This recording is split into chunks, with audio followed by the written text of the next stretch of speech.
नमस्कार साथियों, स्वागत है आपका अपने YouTube चैनल नीर केमिस्ट्री पाठशाला में। मैं हूं ब्रजेश कुमार और आज हम चर्चा करने वाले हैं मोल कंसेप्ट। मोल कंसेप्ट में मोल क्या होता है ये हमने देख लिया था, मोलर मास क्या होता है ये भी हमने देख लिया था, कुछ क्वेश्चंस थे उसको हमने देख लिया था और मैं आज हम डिस्कस करने वाले हैं कि अगले टाइप ऑफ क्वेश्चंस की कि किस टाइप्स के और क्वेश्चंस पूछे जा सकते हैं। तो चलिए स्टार्ट करते हैं। तो ये आपके पास कुछ क्वेश्चंस हैं, ठीक है। इस क्वेश्चंस को हम कैसे डील करेंगे देखिएगा ध्यान से। तो देखिए, कह रहा है कि what mass of oxygen gas will contain 4 gram molecule of oxygen. ठीक है, क्वेश्चन की लैंग्वेज देखिए और देखिए दिया क्या है। तो हमसे तो पूछा है व्हाट मास ऑफ ऑक्सीजन, यानी कि वेट ऑफ ऑक्सीजन क्या किया है हमसे पूछा है। फिर ये क्या दिया है, तो देखिए ध्यान से। मैंने एक आपको फॉर्मूला पढ़ाया था कि number of gram molecules, number of gram molecule equal to क्या होता है, मोल। देखिए इस लैंग्वेज देखिए, आपको डायरेक्टली मोल ना दे करके क्या दे रखा है, ग्राम मॉलिक्यूल दे रखा है। इसका मतलब क्या दिया है, मोल दिया है। तो ये मोल इक्वल टू कितना दिया है, 4। क्लियर है। चलो अब हमें क्या निकालना है, W। तो आप जानते हैं सिंस मोल इक्वल टू क्या होता है, वेट अपान क्या होता है, मोलर मास।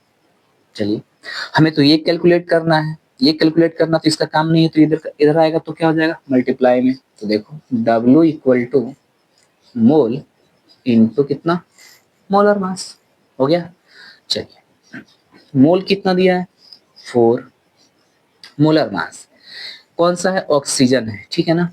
तो देखो ध्यान से, मॉलिक्यूल बोला है तो ऑक्सीजन मॉलिक्यूल बोला है ना, तो ये क्या हो जाएगा, O2। तो एक ऑक्सीजन का मोलर मास कितना होता है, 16। तो दो का कितना होगा, 32। ये हो गया 32। तो कितना आ जाएगा, 128 ग्राम। क्लियर है ना। चलो 100 कितना आ जाएगा, 28 ग्राम।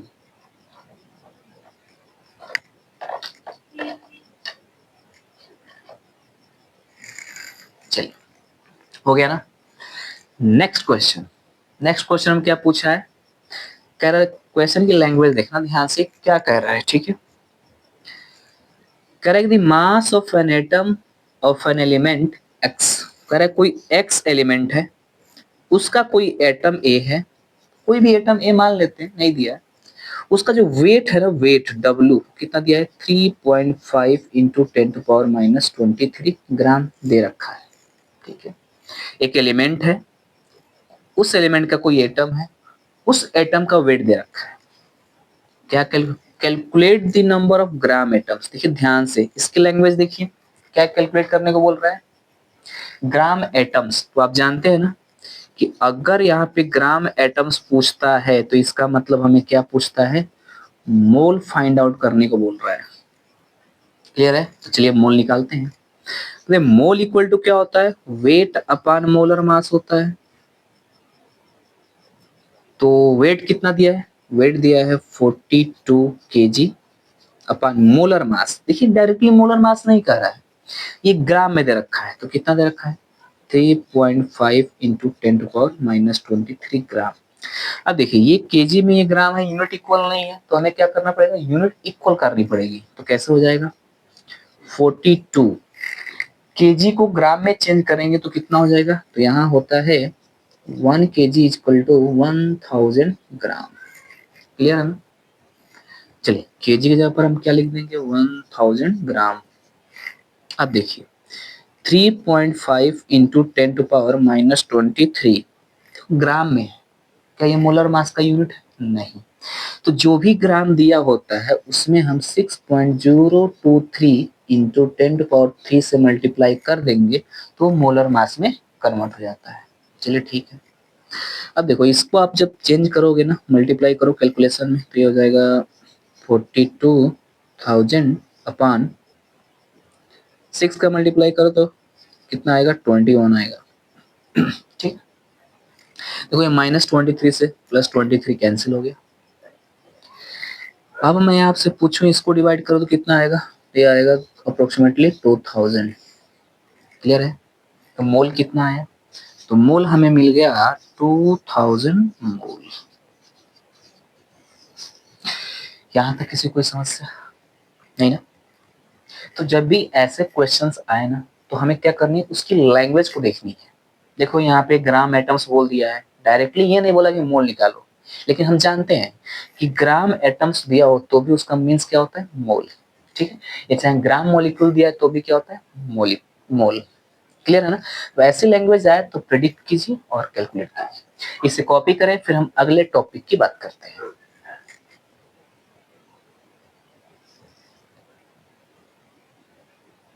चलिए, कॉपी हो गई है। हम अगले क्वेश्चंस की क्वेश्चन नहीं, पहले टॉपिक क्या करते हैं देख लेते, फिर हम क्वेश्चंस की बात करते हैं।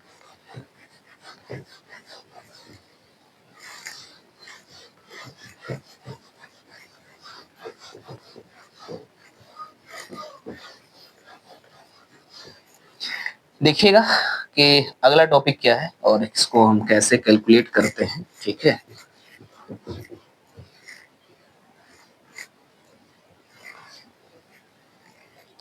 देखिए हमारा अगला है कि of calculation of mole from particles. अब इसकी कहानी क्या है, ठीक है ना? इसकी कहानी क्या है, देखो कहानी कुछ ऐसी है यहाँ पे कि अभी तक हम मोल कैसे कैलकुलेट कर रहे थे, तो मोल कैलकुलेट कर रहे थे गिवन वेट से अपन मोलर मास। अब हमें कैलकुलेट करना है पार्टिकल से। पार्टिकल क्या होता है, चलिए बताते हैं। देखिए, एक मोल इक्वल टू होता है Na पार्टिकल्स। पार्टिकल्स में क्या क्या होते हैं, तो देखो भाई, पार्टिकल्स जब भी पार्टिकल्स आए ना, तो पार्टिकल्स के अंदर तीन कंपोनेंट होते हैं, एटम, आयंस, मॉलिक्यूल्स। तो पार्टिकल्स भी बोल सकता है कि आप पार्टिकल कैलकुलेट कीजिए डायरेक्टली, नहीं कहेगा तो बोलेगा कि आप एटम कैलकुलेट कीजिए, आयंस कैलकुलेट कीजिए या मॉलिक्यूल्स कैलकुलेट कीजिए। क्लियर है? अब देखिए, तो इसका मतलब क्या है, तो Na पार्टिकल्स बोल रहा है ना, तो पार्टिकल्स, अब देखो एक और चीज, Na पार्टिकल्स बोल, इसका वैल्यू कितना होता है, तो ये होता है 6.023 इंटू 10⁻23। क्लियर है? आप ऐसे डायरेक्टली भी लिख सकते हो कि एक mole equal to 6.023 into 10⁻23 equal to कितना, Na। आप जो चाहो मन करे वो लिख लो। ठीक है, एक मोल का वैल्यू ये होता है, एक मोल इक्वल टू ये भी होता है। अब हम चर्चा करते हैं पार्टिकल्स। ठीक है ना, कहेंगे calculate the number of particles from mole. ठीक है, अगर कह दे कि calculate the number of atoms from mole, तब क्या करोगे, तो देखो पार्टिकल्स इज इक्वल टू क्या होता है, ध्यान से देख रहा, पार्टिकल्स में क्या क्या आता है, एटम्स, आयंस या मॉलिक्यूल्स। क्लियर है? जहां भी आपको एटम्स आए, आयंस आए या मॉलिक्यूल्स आए, तो समझ लेना वो पार्टिकल ही पूछ रहा है। क्लियर है? मतलब पार्टिकल्स के अंदर इतने आते हैं, आपसे कुछ भी पूछ सकता है। ठीक है, चलिए फॉर्मूला क्या होता है, तो देखो फॉर्मूला होता है मोल। मोल इक्वल टू, देखो ध्यान से मैं ऐसे लिख रहा हूं, mole equal to particle upon Na। और ये क्या है, तो देखो मोल को किससे रिप्रेजेंट करते हैं, n से, पार्टिकल को किससे रिप्रेजेंट करते हैं, कैपिटल N से, डिवाइड किससे करते हैं, Na से। ठीक है, अगर पार्टिकल दिया है Na से डिवाइड कर दें तो हमें क्या मिल जाएगा, मोल। उस पार्टिकल का क्या मिल जाएगा, मोल। क्लियर है? चलो आगे मूव करते हैं। अब देखना ध्यान से कि मैं Na क्या है, तो Na जो होता है ना, वो होता है अवोगैद्रोज नंबर। गैद्रोज नंबर कितना होता है, 6.023 इंटू 10⁻23 Na की वैल्यू होती है। ठीक है, जो ये है 1 मिल इक्वल टू Na की वैल्यू इतना। क्लियर? अब मैं यही कहूं कि अगर मैं ऐसे लिख दूं Na इक्वल टू 6.023 इंटू 10⁻23 पर मोल, तो भाई साहब ये क्या हो जाएगा? तो ये तो है Na की वैल्यू, एवोगाड्रोज नंबर का एक कांस्टेंट है, एक मिनट सॉरी, एवोगाड्रोज नंबर है वो, लेकिन ये क्या है, पर मोल में लिख देता हूं, तो ये है एवोगाड्रोज कांस्टेंट। क्लियर है? एवोगाड्रोज कांस्टेंट है। अगर Na इक्वल टू पर मोल लिखा है तब तो है कांस्टेंट, और नहीं लिखा है तो वो है उसका वैल्यू, है ना, थोड़ा सा फर्क होता है। चलिए, ये हो गया फॉर्मूला, पहला फॉर्मूला। दूसरा, भाई पार्टिकल देखकर मोल पूछ सकता है, तो क्या मोल देखकर पार्टिकल नहीं पूछ सकता? पूछ सकता है। तो देखो ध्यान से, अगर हमें ये कैलकुलेट करना है, ये दिया है, तो इसको क्या करेंगे, इधर मल्टीप्लाई कर देंगे, क्योंकि ये कैलकुलेट करना है। तो देखो ये हो जाएगा n इक्वल टू, ये इधर आएगा तो देखो डिवाइड में है, इधर आएगा तो क्या हो जाएगा, मल्टीप्लाई में, तो मोल इंटू क्या हो जाएगा, n है। क्लियर है ना? तीसरा देखो, तीसरा, अब देखो कि हमारे पास है मोल इजकल टू n अपान कितना, n है ना? बताओ, एक तो यहाँ डायरेक्टली क्या लिख सकता है, पार्टिकल, कि भाई साहब ये पार्टिकल है, आप इसका मोल निकालिए, निकाल देंगे, जो पार्टिकल दिया होगा उससे Na से डिवाइड कर देंगे, निकल जाएगा। चौथा, क्या आपको यहाँ पर और कुछ दे सकता है क्या? हाँ दे सकता है, कहे कि ना देखो एक एक एटम है, हमें एटम दिया है, उससे आप मोल निकाल लीजिए, कोई तो ठीक है, कोई दिक्कत नहीं है, क्योंकि पार्टिकल दो, चाहे एटम दो, चाहे आयंस दो, चाहे मॉलिक्यूल्स दो, सबका मतलब क्या होता है, एक ही, बस लैंग्वेज घुमा देगा।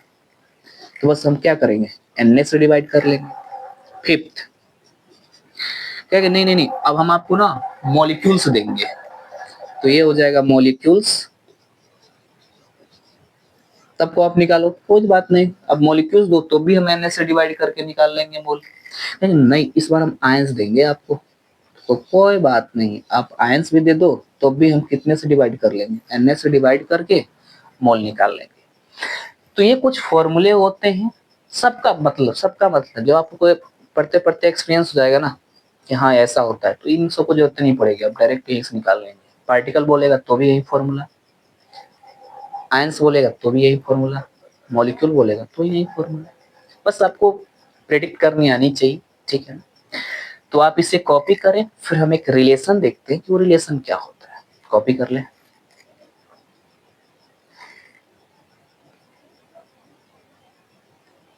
चलिए कॉपी हो गई। अब हम आगे मूव करते हैं और देखते हैं कि कैसे हम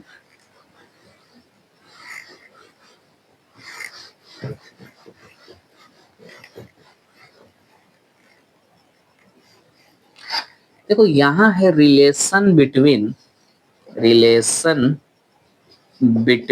मोल, मोल बोलेंगे ये कौन सा रिलेशन है भाई, मोल मोल का रिलेशन है। कैसे? अभी हम ना जानते हैं ना कि हमने दो फॉर्मूले पढ़े हैं, कितने फॉर्मूले, दो फॉर्मूले, कौन कौन, एक पढ़े हैं mole equal to weight upon molar mass, और दूसरा पढ़े हैं mole equal to n upon Na, पढ़े है ना? ठीक है, क्या ये रिलेट हो सकते हैं? हो सकते हैं, देखो ध्यान से, इसका वैल्यू चाहे इसका वैल्यू यहाँ पुट कर दो, तो देखो इसका वैल्यू मैं यहाँ पुट कर रहा हूँ, इसका वैल्यू कितना है, वेट अपान मोलर मास, तो मैं यहाँ रखूंगा ना, ये हो जाएगा weight upon molar mass equal to n upon कितना, Na। कोई समस्या?